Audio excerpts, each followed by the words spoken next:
सीधा सवाल न्यूज में आपका स्वागत है। अब नजर डालते हैं आज की हेडलाइंस की ओर।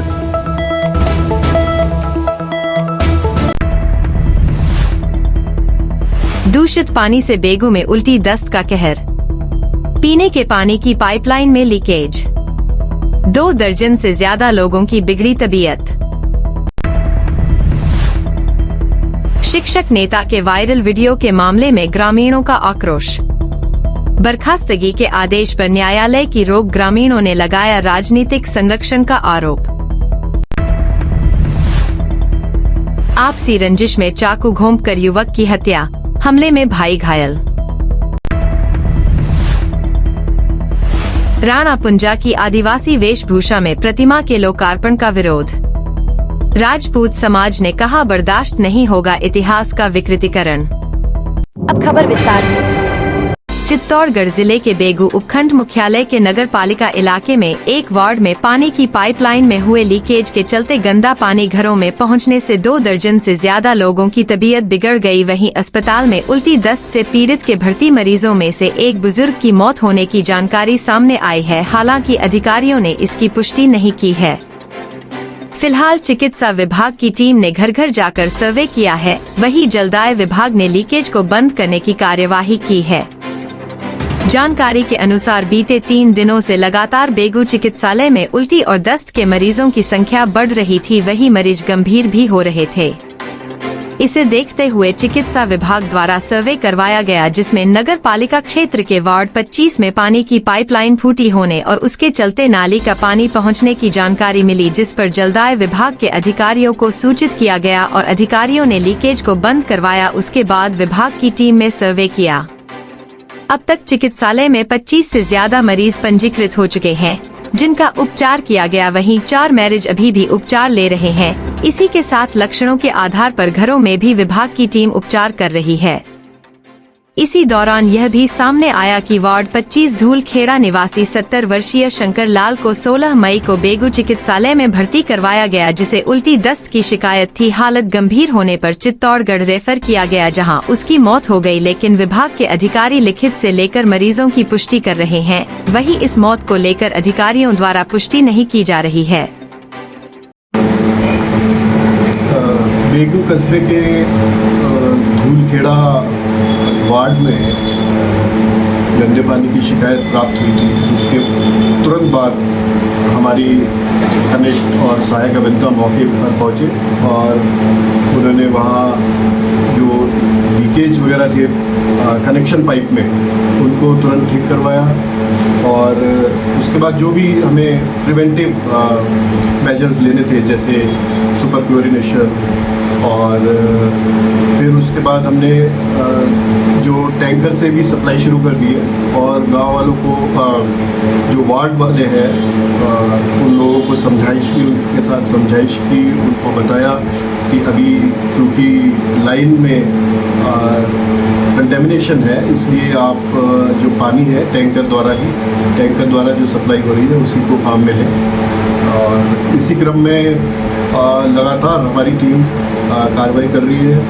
आज मैं भी अपने सभी कनिष्ठ अधिशासी व सहायक और कनिष्ठ अभियंताओं के साथ वार्ड में गया और लोगों से पूछताछ करी और ये निर्णय भी लिया है कि क्योंकि वहाँ पर बहुत लंबे कनेक्शन लोगों ने ले रखे हैं और वो कनेक्शन सब नालियों में से निकल रहे हैं, तो लोगों को भी समझाया और हम भी कोशिश कर रहे हैं। एक वहाँ पर जो मेन पाइपलाइन है उसको नालियों में से नहीं, ताकि कनेक्शन हो तो उनको अलग से हम सड़क के सहारे एक मेन पाइपलाइन भी लगाएंगे, फीडर लाइन, जिससे फिर दोबारा कनेक्शन हो जाएंगे। और वो जो कनेक्शन नालियों में है वो फिर डायरेक्ट पाइप से हो जाएंगे और नालियों में से नहीं जाएंगे, जिससे जो इस तरह की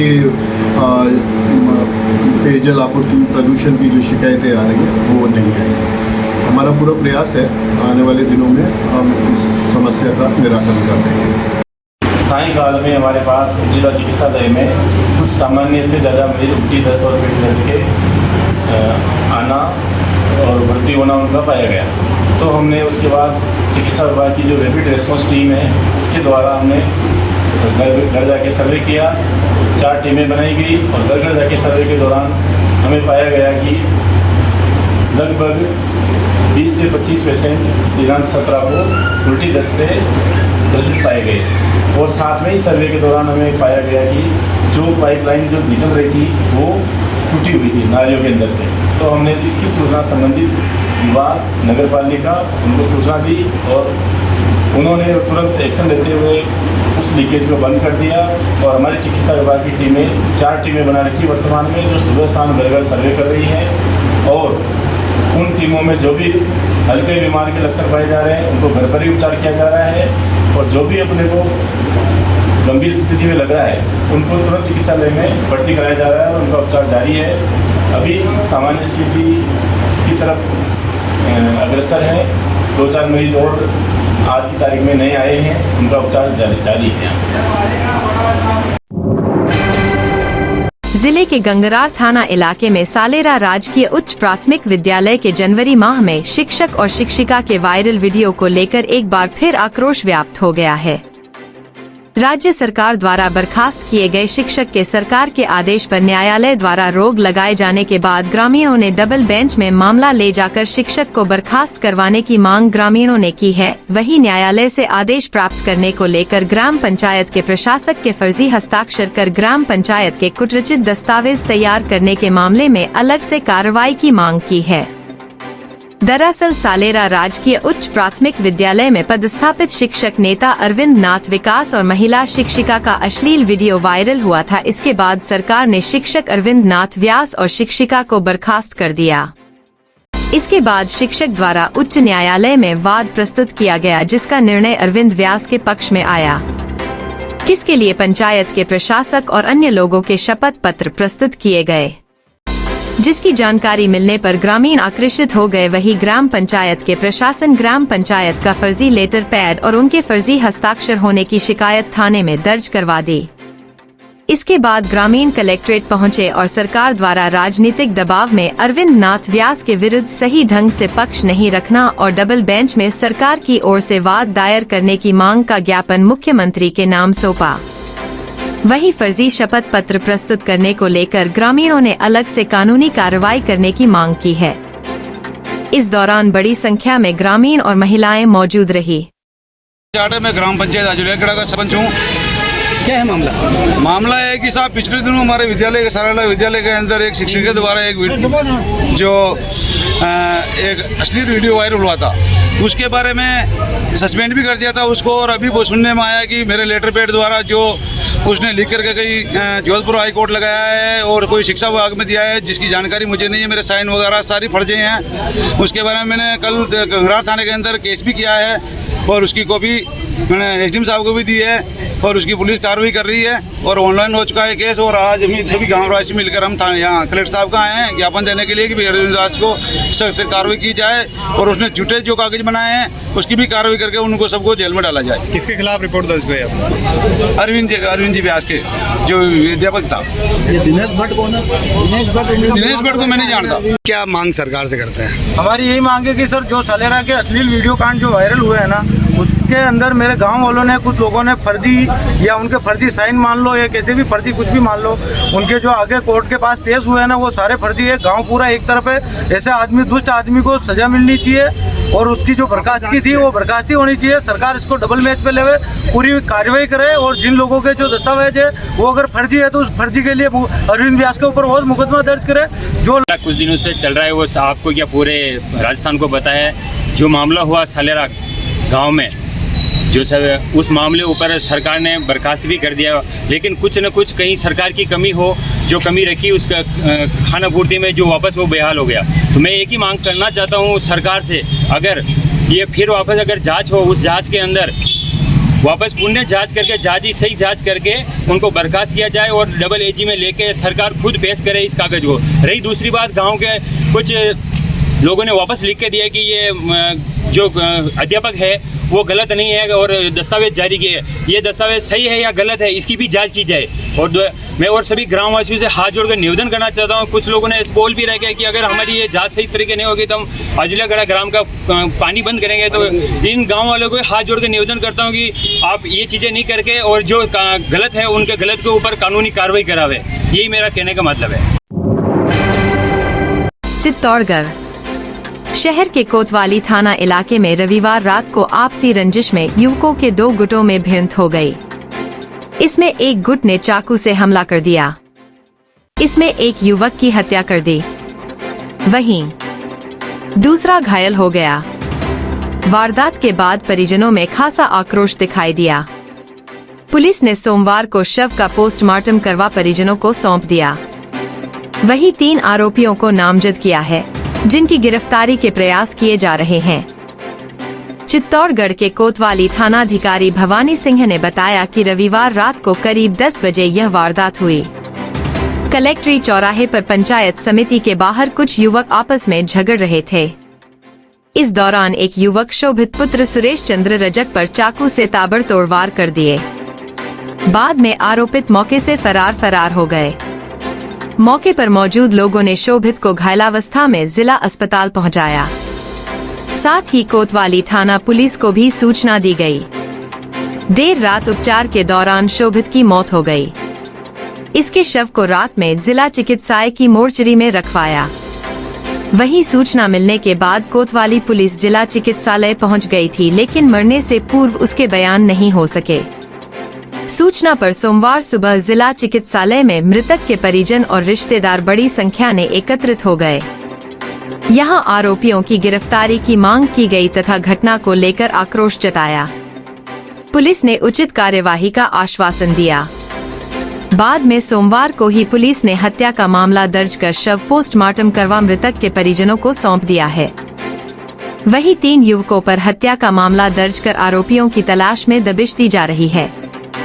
प्रारंभिक रूप से मामला प्रेम प्रसंग को लेकर पुरानी रंजिश से जुड़ा हुआ हो सकता है।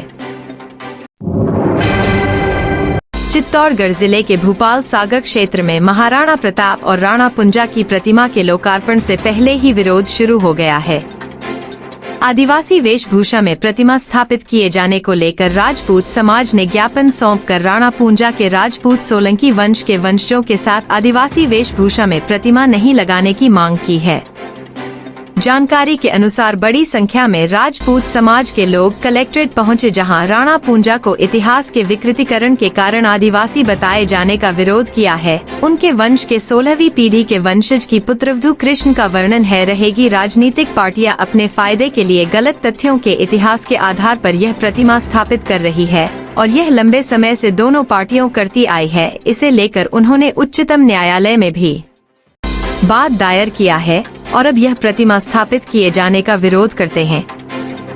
वहीं मेवाड़ क्षत्रिय महासभा के केंद्रीय प्रदेश मंत्री भवानी प्रताप सिंह ने कहा कि यह समाज को बांटने का प्रयास हो रहा है, जिसका समस्त राजपूत समाज विरोध करता है और यदि प्रतिमा आदिवासी वेशभूषा में लगाई जाती है तो विरोध प्रदर्शन जारी रहेगा।